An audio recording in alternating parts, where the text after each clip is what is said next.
What is up, everybody? How is everybody doing today? And welcome back to another Clash Mini video on the channel. In today's video, we have the best Archer Queen and Wave Master decks in the side of Clash Mini currently right now. Royal Champion I played with all day, and unfortunately I was not able to find a deck that was successful enough to show you guys that wasn't going to just lose you trophies. But thank you so much for Soundstripe for partnering up with me for this video. All of the music you are hearing on this video is from Soundstripe. If you're a YouTuber or a streamer and you're looking for non-copyright music to put in your stream or YouTube videos, you can go over to soundstripe.com, put in code Enchatin for 20% off. All right, so here we go. Here is the Archer Queen deck. Here is the Wave Master deck. We're going to be running with the Archer Queen deck right off of the bat here. And let me tell you, this deck is absolutely money. I've been running this deck for a pretty decent amount of time right now. And it's just super solid. It's super solid, and it's super strong as far as that is concerned. I didn't mean to re-roll there. I kind of wanted to just keep those two minis. Just a little bit of awkwardness, but you know what? It's still going to work out for me, I believe, as we can just clear out that battle healer, and that's the main concern here. Oh, we didn't get the knockback, which is actually going to potentially hurt us. Maybe we can still win this. It's still going to be really rough, and the knockback was too much. Unfortunately for us right there, it just was a little bit too much damage, and the knockback did not knock back that Skeleton King. All right, so what are we looking at here? We're looking at 3 different gizmos. The gizmos are okay. Man, this isn't really going to help me. I have to re-roll, and this still isn't going to help me, but I am going to put these minis onto the field, and I am going to ready it up.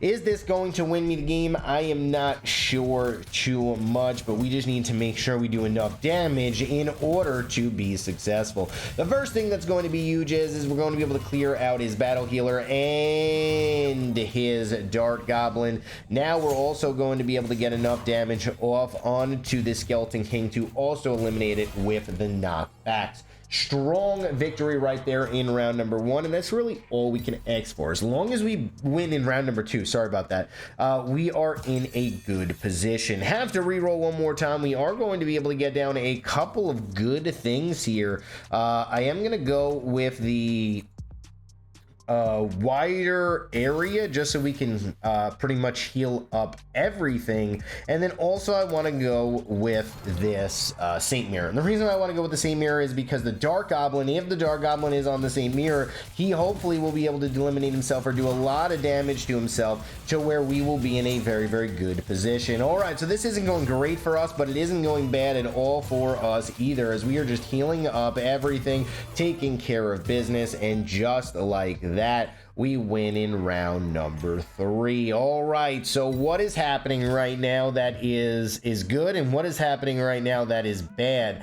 The good thing that's happening is he's not going to expect me to pretty much play my minis in this kind of position. But the good thing for us is we are going to continue to play it right here, super strong, right into him now. We're switching lanes, and he misses with his Spear Goblin. So his play right here was to try to get a Spear Goblin play off and try to pick up as much value with the Spear Goblin as humanly possible. Unfortunately for him, it didn't really work out the way that he wanted, but he still is going to potentially win this round. A little bit awkward right there for us, but that is all right. We are still going to make sure that we win round number 5.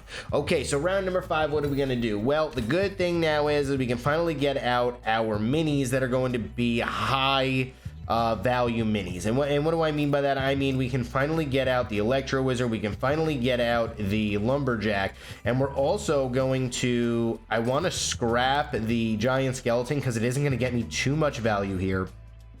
And I also want to put a 3-star Healing Ranger. Doesn't really, we have to, we don't really have a choice on that matter. And then we're gonna go like this. This protects pretty much everything that I'm trying to do, and we are going to ready it up. This protects my Electro Wizard, and it also protects my Healing Ranger. All right, so now we're just going to take a little bit of damage here on my Lumberjack. No big deal, as we are just trying to knock back and clear out all of his minis. There's the good amount of damage on with my Archer Queen, and the Archer Queen will carry us to victory here. I just do not think he will be able to shut this down. Archer Queen doing a very, very good job clearing out each and every single skeleton. And as you saw right there, round number 5, you do want to get out your Electro Wizard, and you do want to create some pressure. Now, what we're going to do is we're going to go over to the Wave Master deck that is super, super strong. Key tips, though, for this Archer Queen deck before we leave it is Archer Queen is your carry. Make sure that she gets off her super and makes the invisible minis that are ranged, aka the Musketeer, the Electro Wizard, and the Healing Ranger. You want to make sure they are behind your Archer Queen so that when your Archer Queen goes invisible, everything will absolutely do work. There's really no rockets right now in the Gizmo rotation, so we don't need to worry about that, which is absolutely huge. As you can see right now, there is no rockets in this rotation, so Archer Queen is absolutely amazing because rocket is one of the strongest counters to Archer Queen, and there are no rockets right now. So I do suggest you play this deck if you have a high Archer Queen. Remember, round 6 you can play your Lumberjack and your Elixir Wizard. If you have Elixir Pump, always play the Elixir Pump. Make sure you get it out in round number 2 and you pressure your opponent. We're gonna now go over to the Wave Master deck, and this Wave Master deck is strong, it's fast, it's clean, and we're gonna show you how to play it right here, right now. Now, normally I play Archer Queen a little bit differently than this style. I pretty much play it with a Musketeer instead of a Dark Goblin, but this is actually Shieldy's deck that is pretty high up right now in the ladder. So I just wanted to give you guys a quick demonstration on how to play this deck.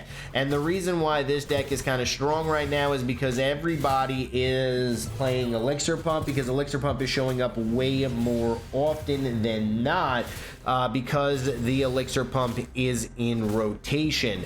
So that is also why this deck is absolutely huge, because you're able to upgrade your Dark Goblin and really get the value with the Dark Goblin. If you're playing versus witches and you're playing versus things where the Dark Goblin is necessary to absolutely mow down your opponent, that is where this deck really, really shines. All right, so here's my issue right now.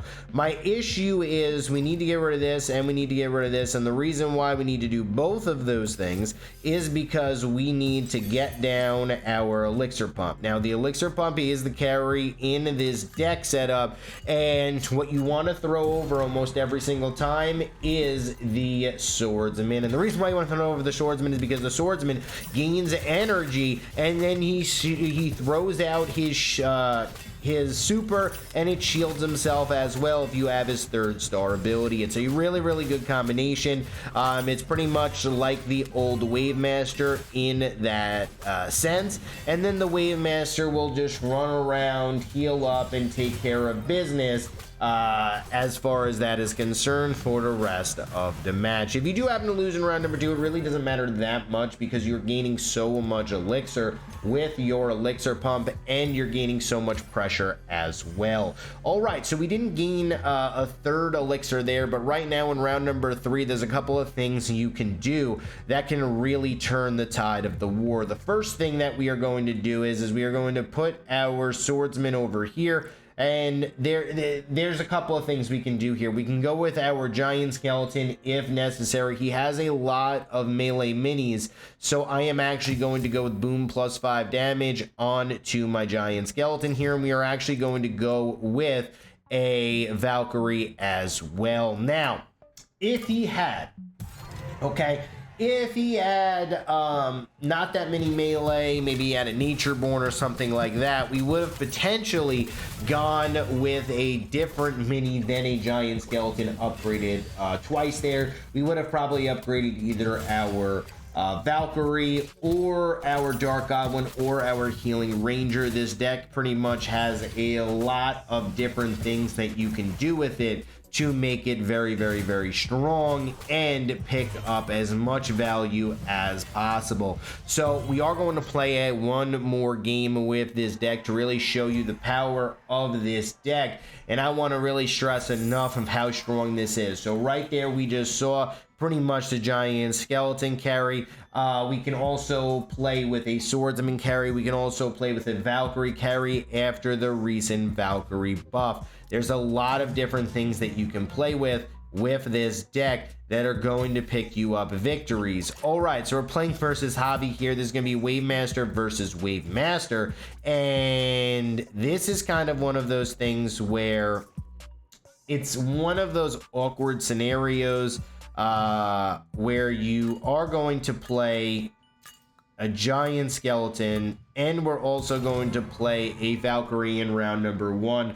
We don't really want to go too hard on the ranged minis here for the sole purpose of ranged minis are amazing, ranged minis are great, but versus a Wave Master, it's not really going to pick up too much value, as we are going to be struggling if we do that. Now, he does have a Dark Goblin that's just picking up infinite value because we never went to the Dark Goblin, and if we never go to the Dark Goblin, it's just going to continue to stack up, it's going to continue to get juice, and it's going to continue to ramp up that damage. All right, so now round number 2 here, what do we want to do? He's probably running the exact same deck as us, which is going to cause some interesting things.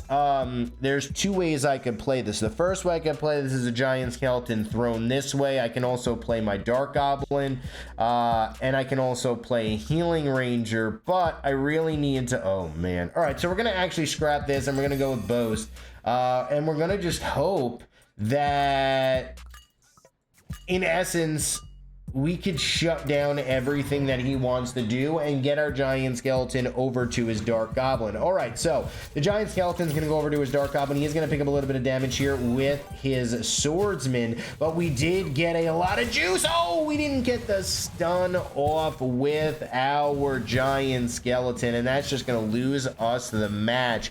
Really bad, really unfortunate here, as we also don't have an elixir pump, and he got a lot of pumping with that elixir collector. This is probably the worst case scenario for us, as A, we don't have an elixir collector, and B, we are behind so much elixir. This is not good at all. We should have probably somehow scraped away to find a way to get that. But it is what it is. All right, so now we're going to be going over here. We're also going to be trying to figure out everything that we can do. We're going to be trying to play the home run play, and what does that mean? That means we are going to try to do everything possible to win with pretty much a Saint Mirror. Saint Mirror is going to be our carry here, and we are going to hope that it is going to be enough, as we are going to be doing a lot of damage to the swordsman here with our Dark Goblin. Hopefully we can get away. There it is. We got away with our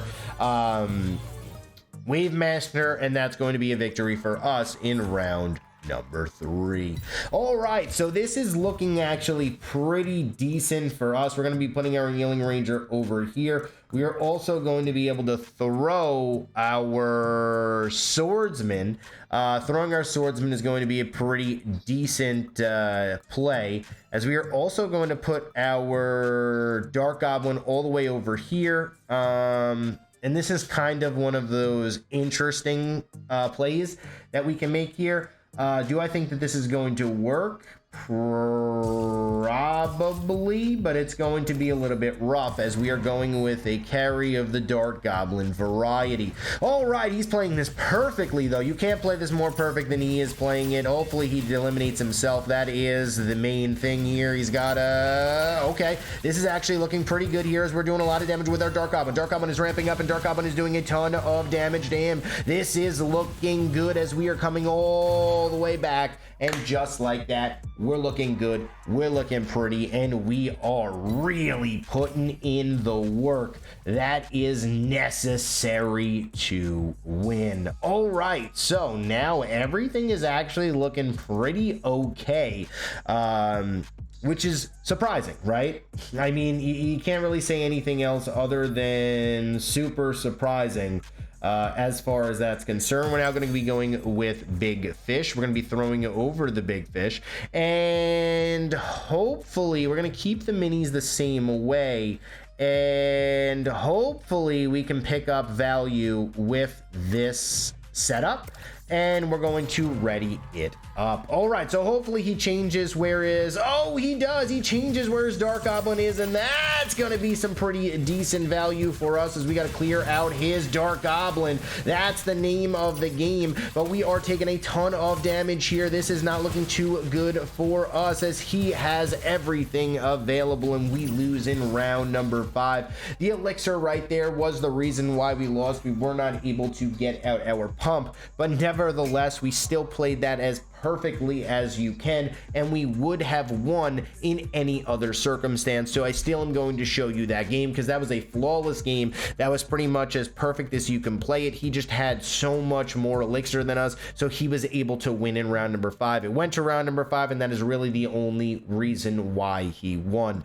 But thank you guys so much for watching this YouTube video. I hope this YouTube video helped you guys learn these two heroes and how to play them, what to upgrade, and so on and so forth. If you're looking to what to upgrade with pump, you can look at what he upgraded. He's a very, very strong player, Avi. And then if you're looking to see what you could play without pump, you can see what I did that last game to come back. But thank you guys so much for watching this video. I love each and every single one of you guys, and I'll see you guys tomorrow for my next video.